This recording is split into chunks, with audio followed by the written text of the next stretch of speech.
बोले बृहस्पति महाराज की जय। आज हम बृहस्पति वार कथा का आचरण करेंगे और आपको हम पूरी कथा इनका बृहस्पति देव की संपूर्ण कथा आपके समक्ष रखेंगे और उसको आप लोग ध्यान से सुनिएगा। कहा जाता है कि कुमारी कन्या को बृहस्पति देव की असीम कृपा होती है।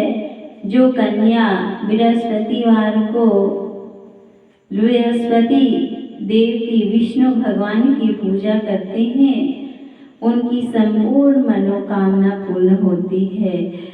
कोई भी मनुष्य अगर उसे संतान की प्राप्ति नहीं हो रही हो तो संतान की भी प्राप्ति होती है, लेकिन प्रभु में आस्था होनी चाहिए। आपको तन मन धन सब संपूर्ण प्रभु को सौंप देना चाहिए और प्रेम की भक्ति, प्रेम की गंगा, परमात्मा से प्रेम की स्नेह जोड़नी पड़ेगी।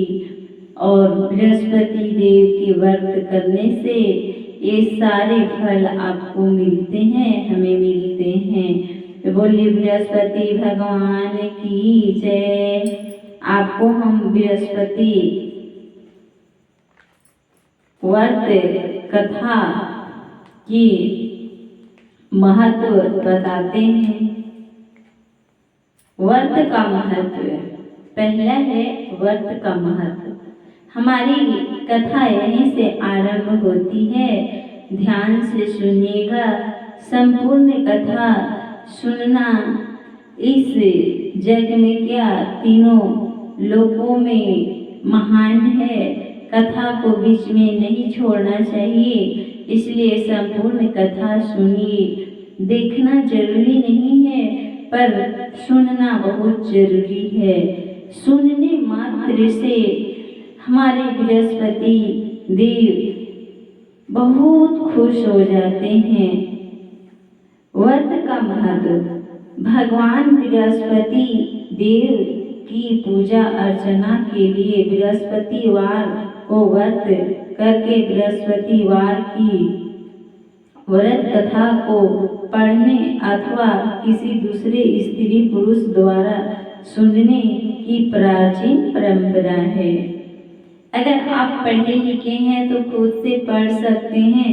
अगर आपके पास पढ़ने की टाइम नहीं है तो आराम से बैठ जाइए और प्रभु की हम जो कथा सुनाते हैं मोबाइल पे चालू कर दीजिए यूट्यूब पर और आप सुनते रहिए मग्न होकर। आपको कोई पैसा लगने वाला नहीं है, लेकिन बहुत कुछ मिलने वाला है। बृहस्पतिवार का व्रत करने और व्रत कथा सुनने से स्त्री पुरुष की सभी मनोकामनाएं पूरी होती है। इस व्रत से धन संपत्ति की प्राप्ति होती है, निसंतानों को पुत्र प्राप्ति होती है, परिवार में सुख शांति बनी रहती है, सभी आनंद पूर्वक रहते हैं। कहने का मतलब है कि इस व्रत में बहुत सारी खुशियाँ संजोई हुई है, जो सभी खुशियाँ हमें इस व्रत से प्राप्त होती है। निसंतान को संतान की प्राप्ति होती है।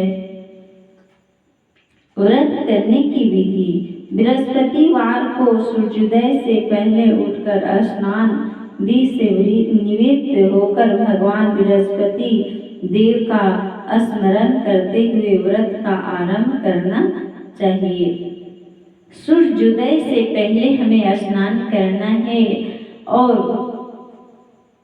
भगवान बृहस्पति देव का स्मरण करते हुए व्रत का आरंभ करना। परमात्मा बृहस्पति देव का नाम लेकर हमें व्रत का कथा का आरंभ और पूजन करना है। उपासक को घर के किसी कक्ष में छोटा अथवा बड़ा पूजा स्थल बनाकर उसमें भगवान बृहस्पति देव की प्रतिमा की स्थापना करनी चाहिए। आपका कमरा छोटा हो चाहे बड़ा हो, वहाँ पे बृहस्पति देव, विष्णु जी का मूर्ति या फोटो लगाकर रखना चाहिए और तब उनके सामने में उनका पूजन करना चाहिए।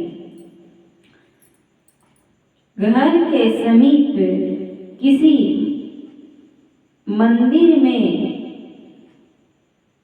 जाकर भी भगवान बृहस्पति की पूजा की जा सकती है।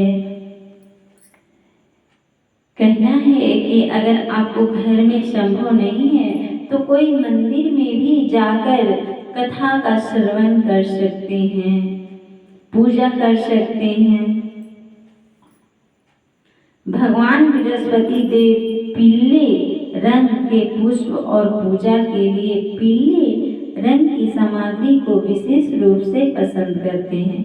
हमारे विष्णु देव बृहस्पति देव को पीले रंग के हर सामान उन्हें बहुत पसंद है, इसलिए अगर ये व्रत करें तो आपका सब कुछ पीला होना चाहिए।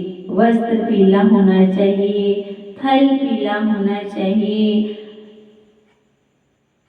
जो भी चढ़ावे सब पीला होना चाहिए। सामग्री को विशेष रूप से पसंद करते हैं, इसलिए स्नान के बाद पीले रंग का वस्त्र धारण करने का विशेष महत्व बताया गया है। पीले रंग के पुष्प, केले और पीले चंदन से भगवान बृहस्पति देव की पूजा का विधान है। बृहस्पति देव का पूजा का विधान पीले केले, पका हुआ केला और पीला चंदन से शुरुआत होती है। बृहस्पतिवार के व्रत में उपासक को पूरे दिन में एक समय ही भोजन करना चाहिए। जब हम बृहस्पति देव की पूजा करें तो दिन में हमको पूजन के बाद एक ही बार भोजन करना है। भोजन में चने की दाल, बेसन और दूसरे पीले रंग के खाद्य पदार्थों का ही सेवन करना चाहिए। व्रत करने वाले पुरुष बृहस्पतिवार को दाढ़ी एवं सिर के बाल न कटाएं। पूजा के समय भगवान बृहस्पति देव से जो मनोकामनाएं प्रकट की जाती है वह उस मनोकामना को पूरी करते हैं। इस व्रत में व्रत कथा पढ़ने और श्रवण करने की विशेष महत्व है। कहा गया है कि इस दिन बृहस्पतिवार को हमें स्त्रियों को बाल कभी नहीं धोना चाहिए, अपने कपड़े नहीं खींचना चाहिए, धोना नहीं चाहिए। पुरुष को दाढ़ी नहीं बनानी चाहिए, बाल नहीं कटवाने चाहिए। इससे हमारे बृहस्पति देव को असंतोष मिलता है, अप्रेम मिलता है। इसलिए हमें बृहस्पतिवार को घर को गोबर से लीपना भी नहीं चाहिए, बाल भी कटिंग नहीं करना चाहिए, पुरुष को दाढ़ी भी नहीं बनाना चाहिए। इससे हमें बहुत हानि होती है, इसका हम विशेष ध्यान दीजिएगा। ये आज ही नहीं, हमारे बहुत पहले पुरातन धर्म से, सनातन धर्म से ही ये परंपरा चली आ रही है।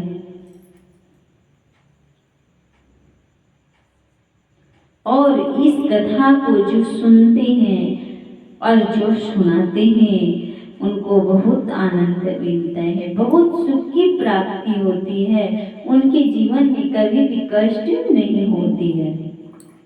बृहस्पति व्रत कथा अब हमारी यहाँ दूसरा भाग आरंभ होती है। जरा ध्यान से सुनिएगा, बीच में कथा आपकी टूटनी नहीं चाहिए। चाहे आप काम करते हुए भी हो लेकिन अगर आप कथा सुन रहे हैं तो संपूर्ण सुनना चाहिए। प्राचीन समय की बात है, भारत में एक राजा राज्य करता था। वह बड़ा प्रतापी तथा दानी था। वह नित्य प्रतिदिन मंदिर में भगवत दर्शन करने जाता था। वह जो राजा था वह प्रत्येक दिन परमात्मा का भगवत दर्शन करने जाता था। उनका दर्शन करने के लिए आतुल्य था राजा।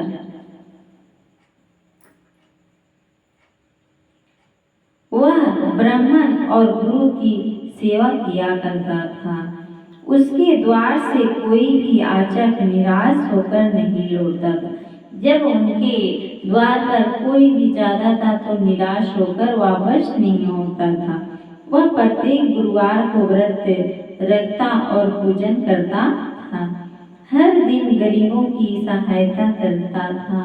परंतु यह सब बातें उसकी रानी को अच्छी नहीं लगती थी। वह न व्रत करती और न किसी को एक भी पैसा दान में देती थी। वह राजा से भी ऐसा करने को मना किया करती थी। देखिए, जब मनुष्य को विनाश की बुद्धि आती है तो विपरीत हो जाती है। उसी प्रकार रानी को अपने धन दौलत से बहुत घमंड हो गया और वो उसमें अहंकार हो गया, तो वे राजा को भी अपमान करना शुरू कर दे। एक समय की बात है कि राजा शिकार खेलने वन को चले गए। घर पर रानी और दासी थी। उस समय गुरु बृहस्पति साधु के रूप धारण कर राजा के दरवाजे पर भिक्षा मांगने आए। जब राजा शिकार करने जंगल में चले गए तो उसके बाद में विष्णु भगवान हमारे बृहस्पति देव भिक्षुक के रूप में उस रानी के पास में गए और आगे देखिए क्या होता है। भिक्षा मांगने लगे। साधु ने रानी से भिक्षा मांगी तो वह कहने लगी, हे साधु महाराज, मैं इस दान और पुण्य से तंग आ गई हूँ। इस कार्य के लिए तो मेरे पति देव ही बहुत हैं। अब आप ऐसी कृपा करें कि सारा धन नष्ट हो जाए और आराम से रह सकूं। देखिए, ये आज की बात नहीं है, हमारे बहुत पुरातन सनातन धर्म की बात है कि स्त्रियां कोई स्त्रियां बहुत ही खतरनाक होती है। किसी दूसरे को अगल बगल में सुख देखना नहीं चाहती है। वही हुआ राजा की रानी के साथ में। उस धन तो था लेकिन उसका बुद्धि भ्रष्ट हो गया। जब उसका समय नाश का आया तो उसकी बुद्धि भी भ्रष्ट हो गई। साधु रूपी बृहस्पति देव ने कहा, हे देवी, तुम बड़ी विचित्र हो। संतान और धन से कोई दुखी नहीं होता है पुत्री। इसको सभी चाहते हैं। पापी भी पुत्र और धन की इच्छा करता है। अगर तुम्हारे पास धन अधिक है तो भूखे मनुष्य को भोजन कराओ, प्यास लगाओ, ब्राह्मणों को दान दो, धर्मशालाएं बनाओ, कुआं, तालाब, बावड़ी, बाग, बगीचे आदि का निर्माण कराओ तथा निर्धनों की कुंवारी कन्याओं का विवाह कराओ, साथ ही यज्ञादि करो।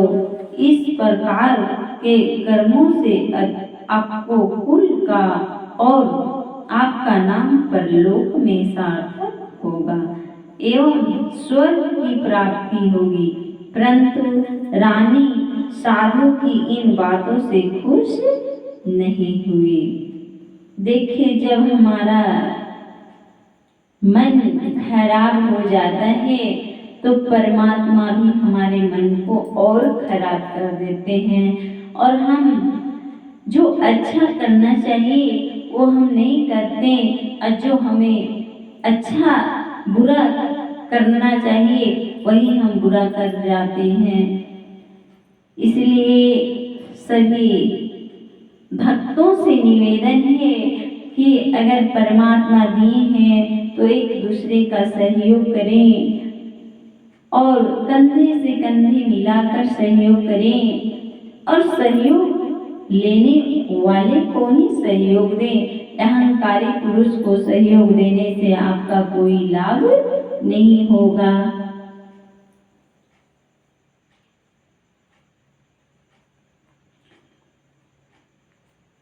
रानी ने साधु से कहने के अनुसार 7 बृहस्पतिवार तक वैसा ही करने का विचार किया। साधु के बताए अनुसार कार्य करते हुए केवल 3 बृहस्पतिवार ही बीते थे कि उसकी समस्त धन संपत्ति नष्ट हो गई।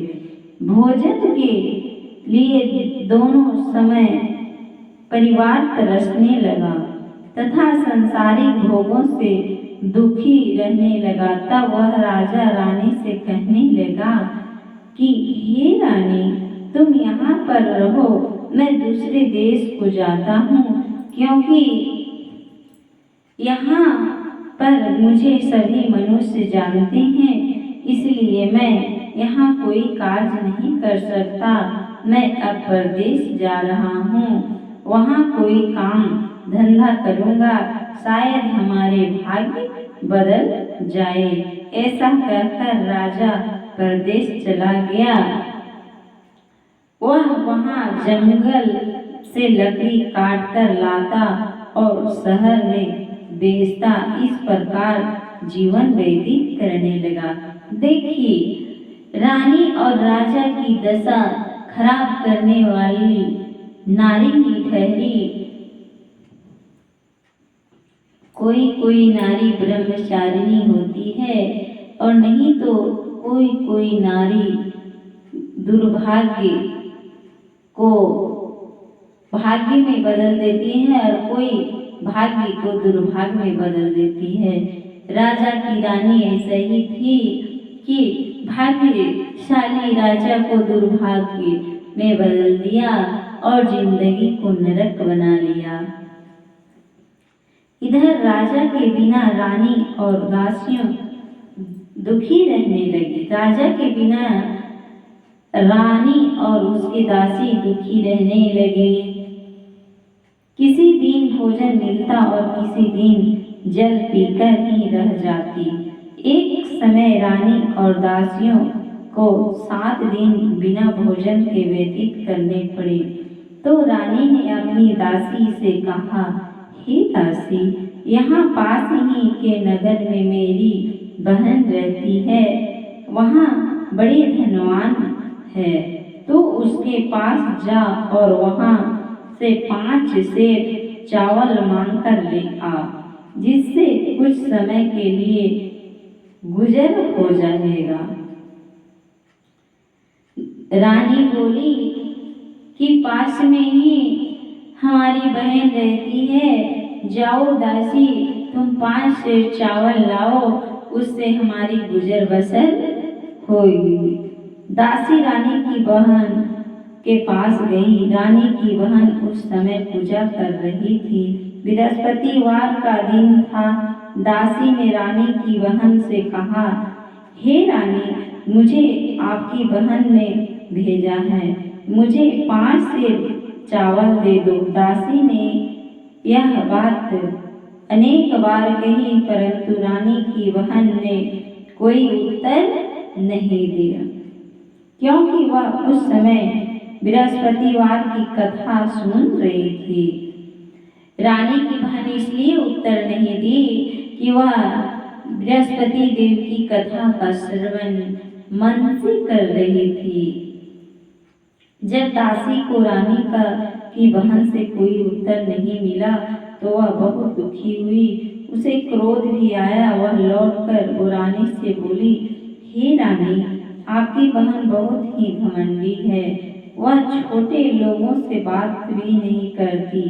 मैंने उससे कहा तो उसने कोई उत्तर नहीं दिया। मैं वापस चली आई। रानी बोली, हे दासी, इसमें उसका कोई दोष नहीं है। जब बुरे दिन आते हैं तब कोई सहारा नहीं देता। अच्छे बुरे का पता विपत्ति में ही लगता है। जो ईश्वर की इच्छा होगी वही होगा। यह सब हमारे भाग्य का दोष है। वह रानी तो जान रही थी कि सब हमारे ही करतूत है। उधर रानी की बहन ने सोचा कि मेरी बहन की दासी आई थी, परंतु मैं उससे नहीं बोली, इससे वह बहुत दुखी होगी। रानी की बहन बेचारी सोचने लगी कि हमारी बहन की दासी आई थी, लेकिन हमने उसे आवाज तक नहीं लगाई, उसे बहुत दुख हुआ होगा। अतः कथा सुन और विष्णु भगवान का पूजन समाप्त कर वह अपनी बहन के घर आई और कहने लगी, हे बहन, मैं बृहस्पतिवार का व्रत कर रही थी। तुम्हारी दासी हमारे घर गई थी, परंतु जब तक कथा होती है तब तक हम लोग न उठते और न बोलते हैं, इसलिए मैं नहीं बोली। कहो दासी, क्यों गई थी रानी? रानी की बहन आई अपने घर से और बोलने लगे कि दासी हमारे घर क्यों गई थी?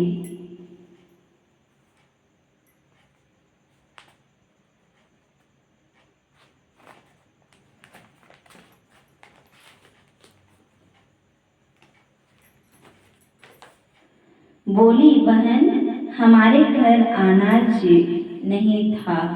वैसे तुमसे कोई बात छिपी नहीं है, इस कारण मैंने दासी को तुम्हारे पास 5 सेर चावल लेने के लिए भेजा था। हमारे घर में कुछ भी नहीं है, उसे हम चावल लेने के लिए भेजे थे, क्योंकि हमारे घर में खाने का एक दाने भी नहीं है। रानी की बहन बोली, बहन देखो, बृहस्पति भगवान सबकी मनोकामना पूर्ण करते हैं। देखो, शायद तुम्हारे घर में अनाज रखा हो। यह सुनकर दासी घर के अंदर गई तो वहां उसे एक घड़ा चावल का भरा मिल गया। उसे बड़ी हैरानी हुई, क्योंकि उसने एक एक बर्तन देख लिया था। उसने बाहर आकर रानी को बताया। दासी अपनी रानी से कहने लगी, हे रानी, देखो, वैसे हमको जब अन्न नहीं मिलता तो हम रोज ही व्रत करते हैं। अगर इनसे इस व्रत की विधि और कथा पूछ ली जाए तो उसे हम भी कर लिया करेंगे। दासी के कहने पर रानी ने अब अपनी बहन से बृहस्पतिवार व्रत के बारे में पूछा। उसकी बहन ने बताया, हे रानी बहन, बृहस्पतिवार को सूर्योदय से पूर्व उठकर स्नान करके बृहस्पतिवार का व्रत करना चाहिए, लेकिन उस दिन सिर नहीं धोना चाहिए। बृहस्पतिवार के व्रत में चने का दाल और मुनक्को को विष्णु भगवान का केले के वृक्ष की जड़ और पूजन करें तथा दीपक जलाएं। उस दिन एक ही समय भोजन करें। भोजन पीले खाद्य पदार्थ का करें तथा कथा सुने। इस प्रकार करने से गुरु भगवान प्रसन्न होते हैं। इस विधि को करने से हमारे विष्णुदेव बहुत प्रसन्न होते हैं। अन्य पुत्र धन देते हैं, अन्य पुत्र और धन देते हैं, मनोकामना पूर्ण करते हैं। व्रत और पूजन की विधि बताकर रानी की बहन अपने घर लौट गई। पूजन की विधि बताकर रानी की बहन अपने घर लौट गई। रानी और दासी दोनों ने निश्चय किया कि ये बृहस्पति देव भगवान का पूजन जरूर करेगी। 7 दिन बाद जब बृहस्पतिवार आया तो उन्होंने व्रत रखा। गुड़ साल में जाकर चना और गुड़ बीन लाई और उसकी दाल से केले की जड़ में विष्णु भगवान का पूजन किया। अब भोजन पीला कहाँ से आए, दोनों बड़ी दुखी हुई, परंतु उन्होंने व्रत किया था, इस कारण बृहस्पति देव भगवान प्रसन्न थे। एक साधारण व्यक्ति के रूप में वे 2 थालों में सुंदर पीला भोजन लेकर आए और दासी को देकर बोले, हे दासी, यह भोजन तुम्हारे और रानी के लिए है, तुम दोनों करना। दासी भोजन पाकर बड़ी प्रसन्न हुई और रानी से बोली, रानी जी भोजन कर लो। रानी को भोजन आने के बारे में कुछ पता नहीं था, इसलिए वह दासी से बोली, जा तुम ही भोजन कर ले, क्योंकि तू हमारी व्यर्थ में हंसी उड़ाती है। दासी बोली, एक व्यक्ति भोजन दे गया है। रानी कहने लगी, वह भोजन तेरे ही लिए दे गया है, तू ही भोजन कर। दासी ने कहा, वह व्यक्ति हम दोनों के लिए 2 थालों में भोजन दे गया है, इसलिए मैं और आप दोनों ही साथ साथ भोजन करेंगे। फिर दोनों ने गुरु भगवान को नमस्कार कर भोजन प्रारंभ किया। उसके बाद वे प्रत्येक बृहस्पतिवार को गुरु भगवान का व्रत और पूजन करने लगे। बृहस्पति भगवान की कृपा से उनके पास धन हो गया, परंतु रानी फिर पहले की तरह से आलस्य करने लगी। तब दासी बोली, देखो रानी, तुम पहले भी इसी प्रकार आलस करती थी, तुम्हें धन के रखने में कष्ट होता था, इस कारण सभी धन नष्ट हो गया। अब गुरु भगवान की कृपा से धन मिला है तो फिर तुम्हें आलस्य होता है। बड़ी मुसीबतों के बाद हमने यह धन पाया, इसलिए हमें दान पुण्य करना चाहिए।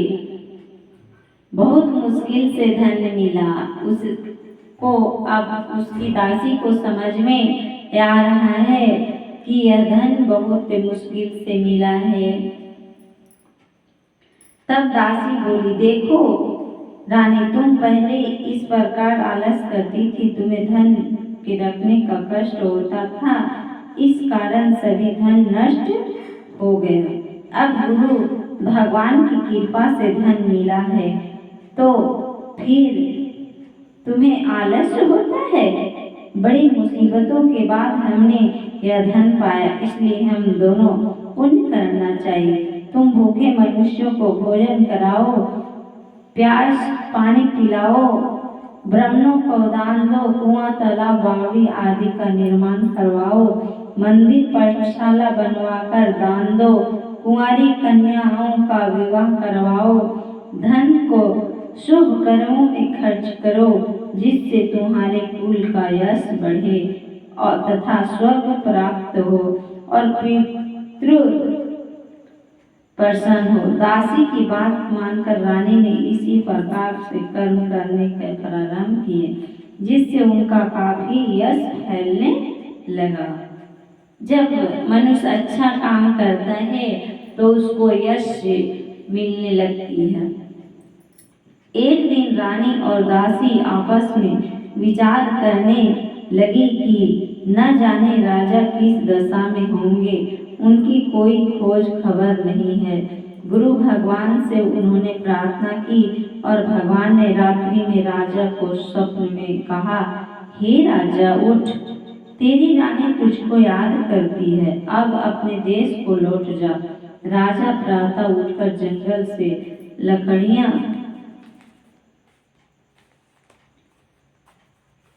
काट कर लाने के लिए जंगल की ओर चल पड़ा। जंगल से गुजरते हुए वह सोचने लगा, रानी की गलती से उसे कितने दुख भोगने पड़े। राजपट छोड़कर उसे जंगल में आकर रहना पड़ा।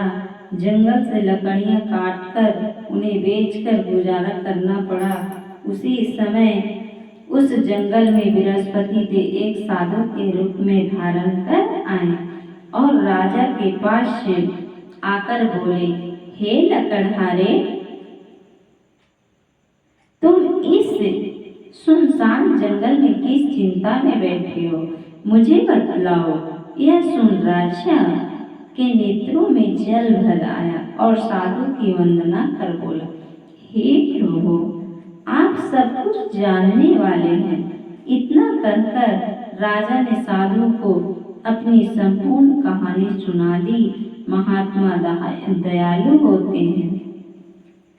वे राजा से बोले, हे राजा, तुम्हारी पत्नी ने बृहस्पति देव के प्रति अपराध किया था, जिसके कारण तुम्हारी यह दशा हुई। अब तुम किसी प्रकार की चिंता मत करो, भगवान तुम्हें पहले से अधिक धन देंगे। देखो, तुम्हारी पत्नी ने बृहस्पतिवार का व्रत करना प्रारंभ कर दिया है। अब तुम भी बृहस्पतिवार का व्रत करके चने की दाल व गुड़ जल के लोटे में डालकर केले का पूजन करो, फिर कथा कहो या सुनो। भगवान तुम्हारी सब मनोकामना को पूर्ण करेंगे। साधु को प्रसन्न देखकर राजा बोला, हे प्रभु, मुझे लकड़ी बेचकर इतना पैसा भी नहीं बचता जिससे भोजन करने के उपरांत कुछ बचा सकूं। मैंने रात्रि में ही अपनी रानी को व्याकुल देखा है। मेरे पास कोई साधन नहीं है जिससे समाचार जान सकूं। फिर मैं बृहस्पति देव की क्या कहानी कहूँ, मुझको तो कुछ भी मालूम नहीं है। साधु ने कहा, हे राजा, तुम किसी बात की चिंता मत करो। बृहस्पतिवार के दिन तुम रोजाना की तरह लकड़ियां लेकर शहर में जाओ। तुम्हें रोज से दुगुना धन प्राप्त होगा, जिससे तुम भली भांति भोजन कर लोगे तथा बृहस्पति देव की पूजा का सम्मान भी आ जाएगा। बृहस्पति देव की कथा इस प्रकार है।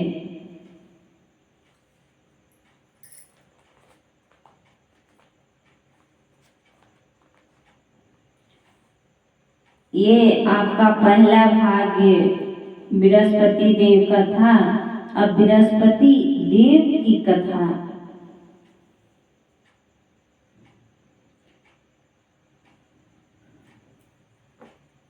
प्राचीन काल में एक बहुत ही निर्धन ब्राह्मण था। कोई संतान नहीं थी। वह नित्य पूजा पाठ करता, परंतु उसकी स्त्री बहुत मलिनता के साथ रहती थी। वह न स्नान करती और न किसी देवता का पूजन करती। प्रातः काल उठते ही सर्वप्रथम भोजन करती, बाद में कोई अन्य कार्य करती। ब्राह्मण देवता बहुत दुखी रहते थे। पत्नी को बहुत समझाते, किंतु उसका कोई परिणाम न निकलता। भगवान की अनुकंपा से उस ब्राह्मण की पत्नी गर्भवती हुई और उसने 10वें महीने के एक सुंदर कन्या को जन्म दिया। निर्धन ब्राह्मण कन्या को जन्म से बहुत दुखी हुआ। धीरे धीरे ब्राह्मण की कन्या बड़ी होने लगी। बचपन से ही उस कन्या की रुचि भगवान विष्णु की पूजा में थी। वह प्रातः उठते ही स्नानादि करके भगवान विष्णु की पूजा करने मंदिर में जाती थी। बृहस्पतिवार को व्रत करके विधिवत पूजा पाठ करती थी। पूजा पाठ के बाद वह पढ़ने के लिए पाठशाला जाती थी। घर से चलते हुए वह मुट्ठी भर जौ तथा साथ लेकर जाती और पाठशाला के रास्ते में थोड़े थोड़े जौ गिराती जाती थी। जब वह पाठशाला से घर लौटती तो जौ को वह दाने सोने में बदले हुए मिलते थे। लड़की सभी सोने के दाने बीन लाती थी। एक दिन जब वह सोने के दाने को साफ कर रही थी तो उसकी माँ ने कहा, बेटी, सोने के दाने साफ करने के लिए सोने का सूप भी होना चाहिए। अगले दिन बृहस्पतिवार था। उसने भगवान बृहस्पति देव की पूजा करते हुए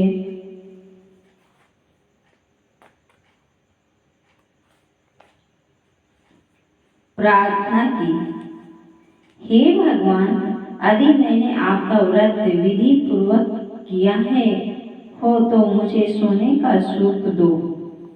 आज हम कथा को यही विराम देते हैं।